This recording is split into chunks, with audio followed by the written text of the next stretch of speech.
I'm Max James, motivational speaker.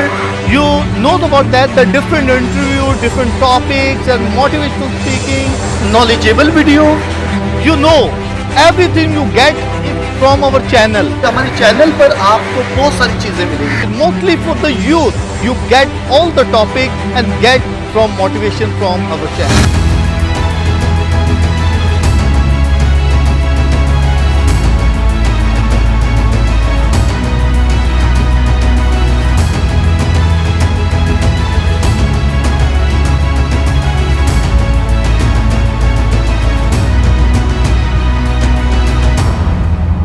My dear friends and my viewers, जैसे कि आप जानते हैं हमने अपने चैनल में बाइबल मुकद्दस की तमाम किताबों के बारे में उसको समराइज करके आप तक पहुंचा रहे हैं ताकि हमें बाइबल मुकद्दस की नॉलेज मिल सके।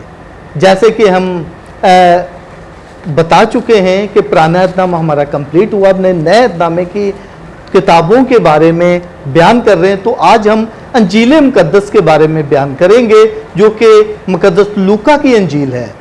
मुकद्दस लूका की अंजील में मुकद्दसा मरियम के बारे में और उसको बहुत अच्छे अंदाज में उसका तराना और किस तरीके से खुदा ने उसे फजीलत दी, ये बहुत ज़्यादा मुकद्दस लूका की अंजील में बयान किया गया है और उसकी तमाम लाइफ के बारे में वो हम जानेंगे। इससे पहले कि मैं ये बयान करूं, हमारे चैनल को ज़रूर जानें, इसको देखें, इसको सब्सक्राइब करें और दूसरे लोगों को भी लेकर आएं ताकि इसके बारे में जान सकें। तो आज जो हमारे साथ ब्रदर अंजील मुकद्दस लूका की अंजील को बयान करने को है, वो है brother Samson Peter. Brother Samson Peter जो है बहुत उसका अंदाज जो है बड़ा चंचल अंदाज है, बहुत अच्छे तरीके से बयान करते हैं कोई भी बात हो, और उसकी नॉलेज को आज देखें कि वो किस तरीके से बयान करते हैं। और हमें उम्मीद है कि बहुत आप इससे लुत्फ अंदोज होंगे, बहुत जानेंगे, और हम उसको अभी वेलकम कहते हैं और उसको मिलवाते हैं। ओके, थैंक यू मैक्स भाई, शुक्रिया। मैक्स भाई, सबसे पहले तो मैं जो है हमेशा की तरह सराहता हूँ आपकी काविश को कि आपने जो है ये प्लेटफॉर्म शुरू किया कि हमारे जो मसीह मोमिन हैं वो बाइबल के बारे में जो बुनियादी तालीम होती है उसे हासिल कर सकें, और हम सब के लिए ज़रूरी है एक मसीह होते हुए, क्योंकि हम सब चाहे कहाँ पे भी रहते हैं यीशु के मिशन का हिस्सा है, तो उस मिशन को जारी रखने के लिए उसका इल्म होना ज़रूरी है। तो कलाम के बारे में बुनियादी इल्म होना मैं समझती हूँ बहुत अच्छी काविश है। तो खुदा इसी तरह आपको अपने काम के लिए इस्तेमाल करता रहे। जिस तरह से आपने तारुफ करवाया कि हम जो आज लूका के मुताबिक अंजील के बारे में जो है कुछ ना कुछ मालूमात हासिल करेंगे, तो सबसे पहले बताता चलूँ कि लूका की अंजील नए अहदनामे की जो 4 अनाजील है, सबसे पहले तो नए अहदनामे में 4 अनाजील है, उनमें से जो लूका की अंजील है ये 30वें नंबर पे आती है। और इंग्लिश में ये जो 3 अनाजील है शुरू की, इनके लिए सिनॉप्टिक गॉस्पेल्स लफ्ज़ इस्तेमाल किया जाता है। सिनॉप्टिक गॉस्पेल्स, इसका मतलब बताता चलूँ, ये लफ्ज़ इसलिए इस्तेमाल किया जाता है, इससे मुराद ये है कि पहली जो 3 अनाजील हैं ये यीशु की जो हालात ज़िंदगी है उसको एक ही पॉइंट ऑफ व्यू से देखती हैं, यानी एक नज़रिए से, और इनमें काफ़ी सारी सिमिलैरिटीज़ पाई जाती हैं, इसलिए इन्हें सिनॉप्टिक गॉस्पेल पाया जाता है। और सिनॉप्टिक जो वर्ड है इसका मतलब ये एक जो है नज़र से देखना, एक तरह की। इसके बाद जो है अगर लूका की अंजील की जो लिखने की तारीख है उसके बारे में बात करूं तो तारीखदान बयान करते हैं कि 58 से 63 AD के दरमियान जो है ये अंजील लिखी गई, और इसका जो प्लेस था जहां ये लिखी गई वो हो सकता है कैसरिया हो या रोम हो। इस पे जो है तारीखदानों को जो है वो उन्हें श्योरिटी नहीं है, वो जो है 2 प्लेसेस जो है वो बताते हैं, 2 जगह जिनमें जो है ये जो अंजील है ये लिखी जा सकती है। तो एक है कैसरिया और दूसरी रोम।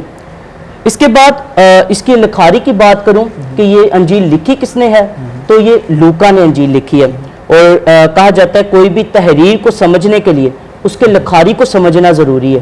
हम अगर उसके लिखारी को समझें तो तहरीर को समझ सकते हैं। तो लिखारी की जब बात की जाए लूका की, तो इसका जो पेशा था ये तिब से ताल्लुक़ रखता था, ये एक तबीब था और बहुत अच्छा तबीब था। इसके साथ साथ जो है मैं बताता चलूं कि जो लूका है ये गैर कौम से ताल्लुक़ रखता था। और वैसे आप बाइबल की कोई भी किताब देख लें, पूरी बाइबल की, पुराना अहदनामा नया अहदनामा, तो तमाम किताबें जो हैं वो यहूदियों ने लिखी हैं, लेकिन वाहिद किताब जो अंजील है लूका के मुताबिक अंजील जो है ये एक गैर यहूदी ने लिखी है, यानी लूका ने। तो ये सिर्फ फासिल है, यहूदी नहीं था। ये यहूदी नहीं था, ये गैर कौम से ताल्लुक रखता था। तो इसे एक और शर्फ हासिल है कि ये नए अहदनामे की 2 तहरीरों का जो है लिखारी है। सबसे पहली लूका के मुताबिक अंजील और दूसरी जो है वो रसूलों के अमाल। तो ये जो दोनों हैं ये इसी की तसनीफ है, यानी ये लूका ने जो है ये दोनों तहरीरें लिखी हैं। इसके बाद मैं पर्सनैलिटी के बारे में बात करूं लूका की, तो ये ज़हीन शख्स था, तालीम याफ्ता था और तारीख दान बयान करते, कलाम के आलम भी बयान करते हैं कि ये जो है तहजीबों का भी इल्म रखता था, यानी तहजीब जानता था, सबकी जो तहजीब है उससे इसे रोशनाई थी। इसके बाद जो है कहा जाता है कि ये एक पोइट भी था, शायर था। तो शायर कैसे था? अगर हम लूका के मुताबिक अंजील के पहले 2 अबवाब देखें तो इसका सबूत हमें उसमें मिलेगा।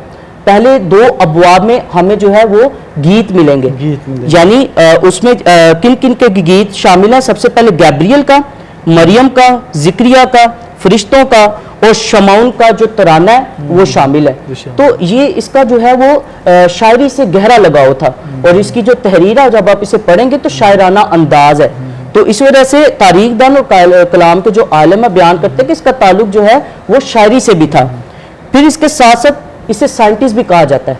साइंटिस्ट कैसे कहा जाता है? क्योंकि ये जब अपनी तसनीफ या अपनी जब तहरीर लिखता है तो उसमें बड़ा सिस्टमैटिक उसे जो है तरीके से लिखता है, तो इस वजह से इसे साइंटिस्ट का भी लक़ब दिया जाता है कि ये साइंटिस्ट भी था, यानी तरतीब में जो है बड़ा माहिर था चीज़ों की। फिर इसके बाद इसके बारे में कहा जाता है कि इसे जो मिलता था वो इसका दिल दादा हो जाता था, यानी जो उससे मुलाकात करता था उसकी जो ज़ुबान थी उसमें ऐसी मिठास थी, बात करने का जो तरीका था वो इतना ज़बरदस्त था कि लोग जो है वो उससे मोहब्बत करना शुरू हो जाते थे, यानी उनको जो है लूका का अंदाज़े बयां पसंद आता था। और इसका सबूत हमें क्या मिलता है? मैं बाइबल में से आपको इसका एविडेंस भी देना चाहूँगा।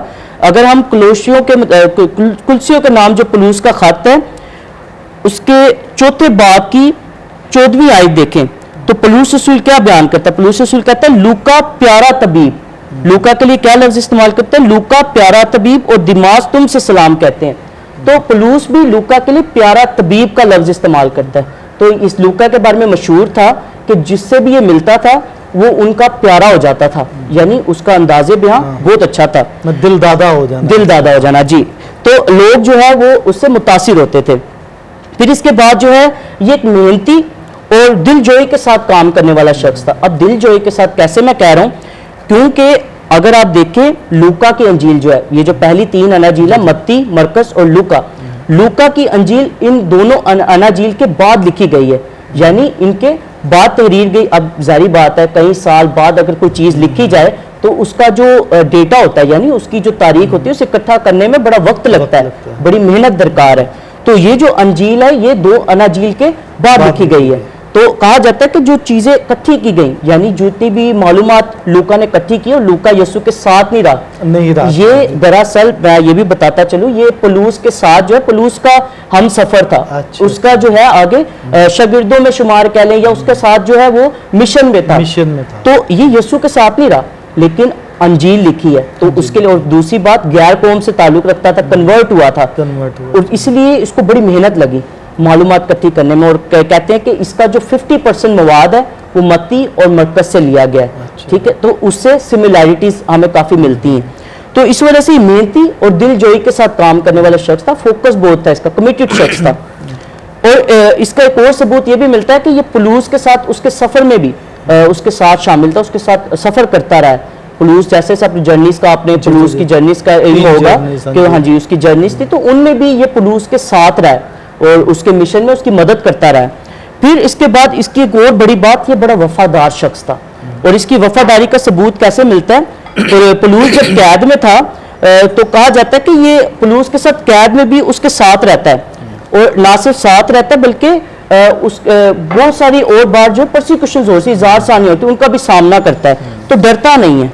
तो ये जो है ये इसकी क्या कह सकते हैं हमें वफादारी थी कि वो जो उसका दोस्त है पुलूस है उसे छोड़ता नहीं है। तो इसका जो है हमें सबूत का मिलता है। अगर आप तैमताउस के जो दूसरा खत है, पुलूस रसूल का तैमताउस के नाम खत, दूसरा खत, उसका 4 बाब 9वीं से 11वीं आयत तक मैं पढ़ना चाहूँगा। कुछ इस तरह मरकूम है, मेरे पास जल्द आने की कोशिश कर, क्योंकि दिमास ने इस दुनिया को पसंद करके मुझे छोड़ दिया और तसलोनिकी को चला गया, और करसकास गलातिया को, और तीतस दिलमातिया को। लूका अकेला मेरे साथ है। तो जब पौलुस रसूल कैद में, तो मुख्तलिफ लोग उसे छोड़ गए, उसके साथ वाले, लेकिन लूका वाहिद वो शख्स है जो उसके साथ कैद में भी मौजूद है। तो ये जो है लूका की वफादारी को जाहिर करता है। चीज़ें तो लूका की पर्सनैलिटी और जो लिखारी है इसके बारे में मालूमात हैं। अब अगर हम इसकी तसनीफ की बात करें, यानी इसकी तहरीर की बात करें, तो जो मुताबिक लूका के मुताबिक अंजील है, ये दरअसल थियोफिलस के लिए लिखी गई। अब ये थियोफिलस कौन है? इसका जिक्र जो है हमें लूका की शुरू में जो है हमें इसका जिक्र मिलता है थियोफिलस का, और इस तरह से लिखा है, लफ्ज़ों पे गौर कीजिएगा। चूंकि अक्सरों ने यह कोशिश की है कि उन बातों को बातरतीब बयान करें जो हमारे दरमियान वाक़या हुई, जिस तरह के उन्होंने हमसे रवायत की, जो शुरू ही से खुद शाहिद और कलाम के खादिम रहे। इसलिए ए मोजिस ताओफिलस, मैंने भी मुनासिब समझा कि सब कुछ शुरू ही से ठीक ठीक दरियाफ्त करके बात तरतीब तेरी खिदमत में तहरीर करूं। और अब ये लाइन जो है बड़ी अहम है, ताकि जिन बातों की तूने तालीम हासिल की है तू उनकी पुख्तगी मालूम कर ले। तो कलाम के जो आलम है और तारीख दान है वो बयान करते हैं कि दरअसल ये अंजील डायरेक्टली जो है वो ताओफिलस को लिखी गई है। ये जो ताओफिलस है ये दरअसल लूका का शागिर्द था। अच्छा। और ये जो मैंने आखिरी लाइन आपको बताई कि ये बड़ी इंपॉर्टेंट है, अहम है, उसमें ये लिखा है कि जिसकी तालीम तू हासिल करता रहे उसमें पुख्ता हो जाए।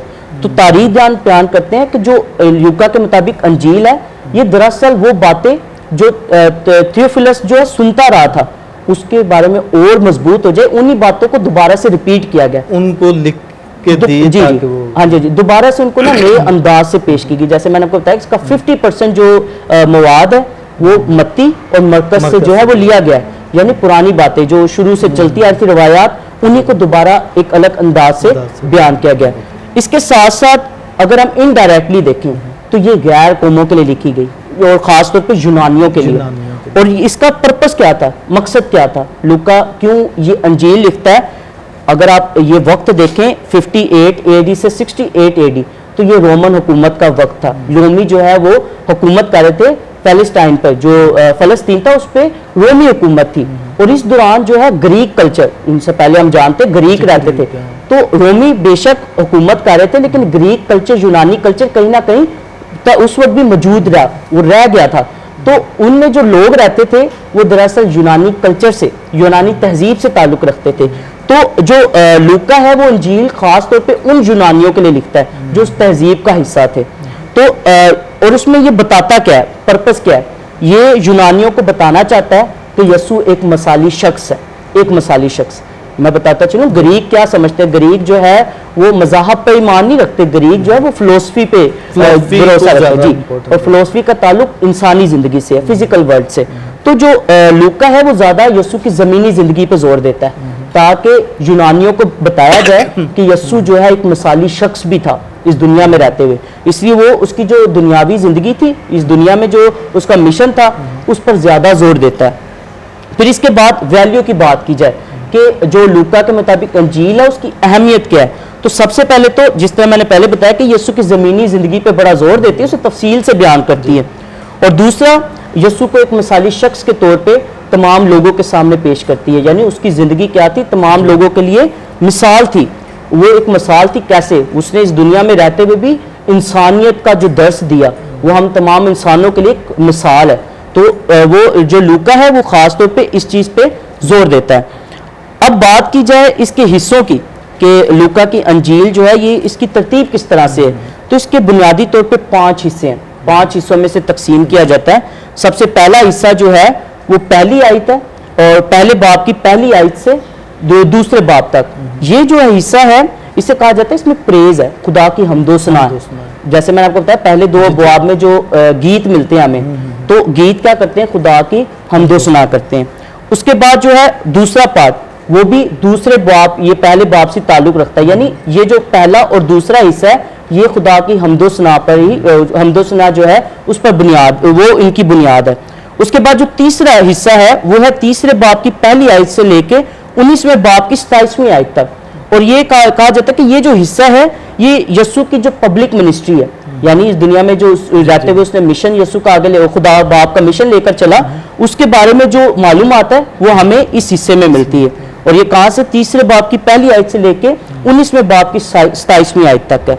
उसके बाद चौथा हिस्सा 19वें बाब की 28वीं आयत से लेके 23वें बाब की 56 जो आयत है वहां तक है। और इसका ये जो है ये किस बारे में बयान करते हैं? यीशु के दुखों के बारे में बयान करता है। और इसके बाद जो आखिरी हिस्सा है वो 24वां बाब है। और 24वां बाब रेजुरेक्शन जो पोस्ट रेजुरेक्शन मिनिस्ट्री इंग्लिश में कहा जाता है, यानी यीशु मसीह जब जी उठा उसके बाद अपने शागिर्दों पर जाहिर होता रहा। और ये पेंतीकोस्त की ईद से पहले हम ये सुनते आए हैं किस तरह से अपने शागिर्दों पर जाहिर होता रहा। तो इसके बारे में जो मालूमात है वो 24वें बाब में मिलती है। और लूका की इंजील के कुल जो है वो 24 बाब है। तो ये अंजील जो है आज के दौर में भी हमारे लिए बड़ी अहमियत की हामिल है। जिस तरह मैंने बताया कि ये यीशु को मसाली इंसान की तौर पे हमारे सामने रखती है। इसके बाद जो अहम थीम है, नुक्ता नज़र है इस गॉस्पेल में, वो ये है कि जॉय, खुशी जो है, ये खुशी की बात करती है। और खुशी किस तरह से? हमेशा की खुशी, परमानेंट खुशी। तो आज के दौर में इसकी हमें बड़ी ज़रूरत है। आज के दौर में जब हम आज अपने इर्द गिर्द देखें तो बहुत ज़्यादा लोग मायूस हैं, दुख तकलीफ है, परेशानी है।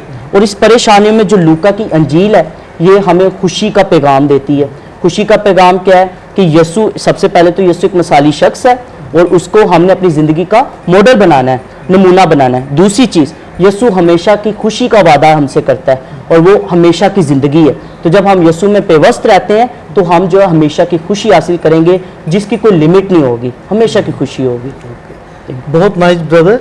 मैं पूछना ये चाह रहा था इसमें कि लूका की इंजील में देखें दूसरे बाइबल नवीस जो है मुकस्सम मरियम का जैसे तराना है, उसको कहा कि अब से लोग लेके हर जमाना के लोग मुझे मुबारक कहेंगे, जी जी, ये वाला तराना इसमें जो जी जी बिल्कुल हाँ जी, आपने दुरुस्त कहा कि यहाँ पे हमें मुकस्सम मरियम का ये तराना भी मिलता है। जी जी जी। तो मैंने बात की कि जो इसमें वो जी लूका जो है ना ये एक शायर था, शायर था जी, इसीलिए वो उसका तराना जो से खासी अहमियत देता है। और अहमियत क्यों देता है? अगर हम मुकस्सम मरियम का तराना देखें तो उसमें खुदा की हमदो सना है। हमदो सना कैसे? कि अपने आप को हलीम बनाया गया, हलीम बना के खुदा को जो है वो मकाम दिया गया जो उसका मकाम है, तो उसकी हमदो सना है। तो इसलिए लूका जो से खासी अहमियत देता है।